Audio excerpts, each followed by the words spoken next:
booy mën nga tas yaakaar booy. allahu akbar booy temps bi yow looy ut suñu équipe nationale yow moom soxlawuñu la ay malang sax mun nañ ñëw mais yow mii jamais yow mën nga tas yaakaar booy. allahu akbar maa ngi xaar arbitre bi sifflé de moom muy ñëw gen di créer ay penalty yi monsieur yow xamoo dara xamoo tus wallaahi. Malick Thiaw yaay mbaam. yaa bokk bon. non.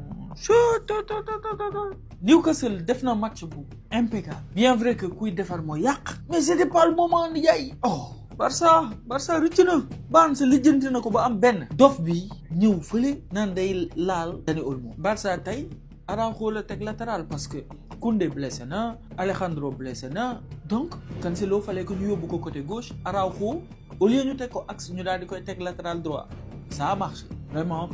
nekk na match boo xam ne équilibré na te erreur u défense u Barça yi ñuy def ci yenn match yi feeñul ci match bi mais Barça tey amul fu mu jaar ça a été très compliqué pour eux mais il a fallu Malick Thiaw def erreur bi non baax na ñun ba suba am naa yaakaar ñun pour suñu match suba bi malgré tous nos absents mais Barça wécc na.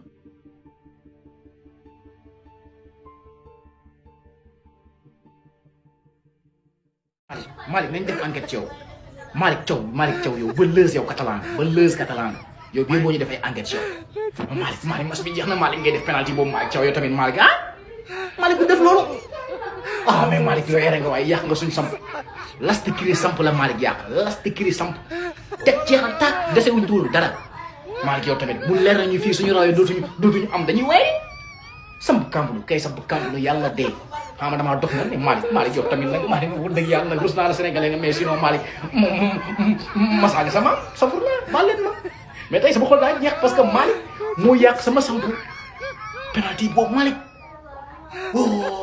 Malick yàq Malick Rasulullah Malick dañ laa yónni Malick bu la yónniwul boo dul catalan am ngay booy catalan yi nekk fii Malick yow Malick c'est que mooy bàyyi quoi non vraiment yàq naa la si gris samp wóor Rasulullah yàlla baax. Le FC Barcelone peut dire merci à Malick Thiaw non xelam demoon na bay neex balaa ñoo ñëw ci loolu Barcelone doon jouer tey match aller contre Newcastle ñu ma seetaan doon match bi maa ngi leen ko doon wax bu ma gisee classement Barça bi nee naa tey Barça dina am problème trop ci milieu de terrain parce que milieu de terrain wu Newcastle ñoom dañoo xaw a combatif de trop te Barça tey milieu de terrain bi ñu indi parce que c'est trop technique donc pour ñoom bal bi ñoom yow bu ñu ko yorulee dañuy am problème te gars yi bu ñu yoree bal dañuy dal seen kaw Barça tey il est inexistant Barça feeñul ci dara même attaque bi feeñu ci dara Newcastle malgré moom moo yoroon position de balle bi stérile je peux dire parce que amuñu ay occasion yu farax yu bëri. Newcastle dugal bii de Barnes 1-0 Dani Olmo li jënd benn penalty Lamine Yamal dugal ko loolu nag moom mooy arme équipe bu mag parfois dina ñëw ay jours yoo xam te ne c'est des jours sans lépp lu mu def du baax mais dañuy fexe ba lijjanti ko ba duñ jël yenn score même bu ma dama jàppoon sax même Barça tey bu ko dóoree 1-0 sax moom loolu dina ko arranger en retour parce que fële Camp Nou dina demee neneen nii parce que Barça bi ñëw tey yii nii bu dee moo ñëwaat match retour ba gëm naa Newcastle génn si malheureusement pour les supporters du Real de Madrid comme sama genre Barça mujjee naa égaliser 1-1 ñu xaar nag match retour bi ñu xool fan la wàll di mujj ki gëtam. Malick Thiaw rus naa la trop billaay wallaay mais li nga tasee tey suñu yaakaar booy maa ngi zibile boo xam ne man a tey jii nii moom dëkkandooy par force dinañ am defet Malick Thiaw ñëw may catalan yi penalty mais yéen xanaa waroon ngeen ruus a dugal penalty sax xanaa penalty yi moom waroon ngeen koo mën a ruus a dugal maa ngi gis sànq benn publication Tafa Faye nen naka ne penalty nii la neexee balaa nga xam dernière minute nga soxla bit nga xool ay mais gars yi comme ni nga gisee victoire de match nul entre Barça ak Newcastle mais Malick Thiaw moom may Barça match nul mais ñuy xaar retour mais ñun tamit am na lu ñu dee sëkk suba nag ñu ngi nar a jouer équipe ponkalum équipe voilà meilleure équipe actuellement à Angleterre mun nañ koo wax sax voilà mu ngi noonu nag mais Arsenal mu ngi foofu sax mais mais ña ngi ñaan yàlla ñu yàlla may ndam muy noonu nag. Malick Thiaw quoi yow yaa trahir Sénégal dem Allemagne yow gisugoo dara yoo xam ne Sénégal yi ku leen trahir rek lañ bañ gars yi sax xam ngeen match Barça ak Newcastle xam ngeen Lamine Yamal moo dugal penalty si temps additionnel bi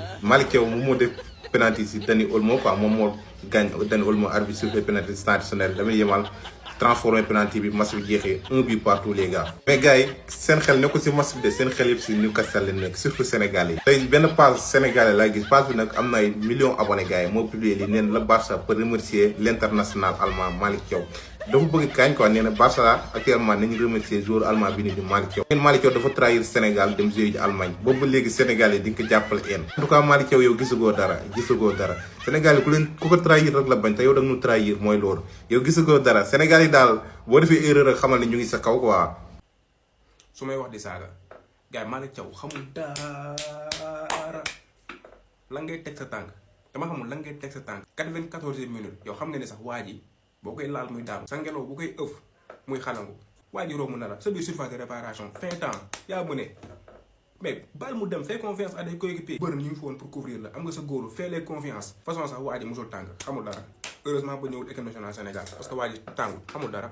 Ouais, mais gars, incroyable. Malick Thiaw est maudit face au FC Barcelone pour les huitièmes de finale aller de la Ligue des Champions au St James Park. Newcastle a dominé les débats face au club blaugrana, de l'engagement et de l'agressivité dans l'entrejeu, des contre-attaques très placées jusqu'à l'ouverture du score. Le FC Barcelone n'a pas proposé grand chose dans le match, mais au temps additionnel, Malick Thiaw a provoqué un penalty qui était évitable pour l'égalisation du FC Barcelone par Lamine Yamal.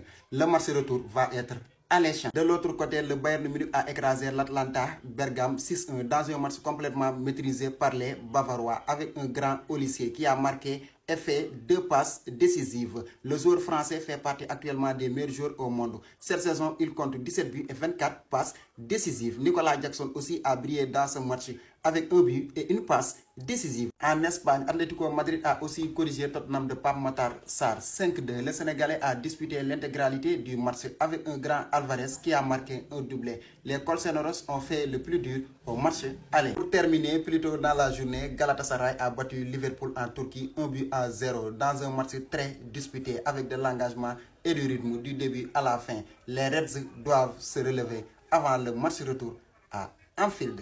Vos avis en commentaire. Le meilleur défenseur du monde, Malick Thiaw. Musuma gis un défenseur comme Malick Thiaw. Il est le meilleur des meilleurs, il est fort. Bon, l'année dernière, quand tu as caméra tourné, Malick Thiaw, il est nul. Mais le gars, Malick Thiaw est fort. Donc Malick Thiaw est fort, les gars. Kana qui disent que le FC Barcelone penalty bi nga xamné amna ko ci match bi c'est un penalty volé mais Arcivovar a dit le contraire. Selon Arcivovar, le défenseur est battu par la feinte du joueur espagnol puis la frappe dans la surface. Bien que le contact ne soit pas violent, le mouvement du coup de pied finit par le condamner. Liñ bëgg wax moy défenseur bi di Malick Thiaw feinte bi nga xamné Dani Olmo def nako ko mo créer li nga xamanteni moy faute bi ci surface de réparation yi. Certes faute bi c'était pas une faute violente mais mën na ni mo condamner li nga xamanteni moy penalty manam mo créer penalty. Je vais vous montrer les images une par une. Li moy action bi nga xamné Dani Olmo commencé nako. Déjà il a commencé par une feinte. Ensuite mu continuer parce que il est dans sa course jusqu'à présent mu ngi jéma dem ci ginnaw Malick Thiaw. Mais jusque là il y a pas un contact parce que Dani Olmo yeggagul ci ki nga xamanteni moy Malick Thiaw. Certes Malick Thiaw xaw na ko piétiner touti mais le contact était léger. C'est par ici que tout s'est passé manam contact bi fi la amé parce que Dani Olmo moment bi bal bi jall na mais mom le pied de Malick Thiaw l'empêche de passer. Donc mën na ni lolu mo créer penalty bi parce que Dani Olmo bu rombone Malick Thiaw fi il fera face au gardien de but manam quand il est jàkkaarloo ak gardien bi soit day dugal soit mu raté mais Malick Thiaw l'a empêché de le faire donc mën naa ni penalty wala du penalty wax leen ma seen xalaat ci commentaire mais en tout cas il y a bel et bien contact.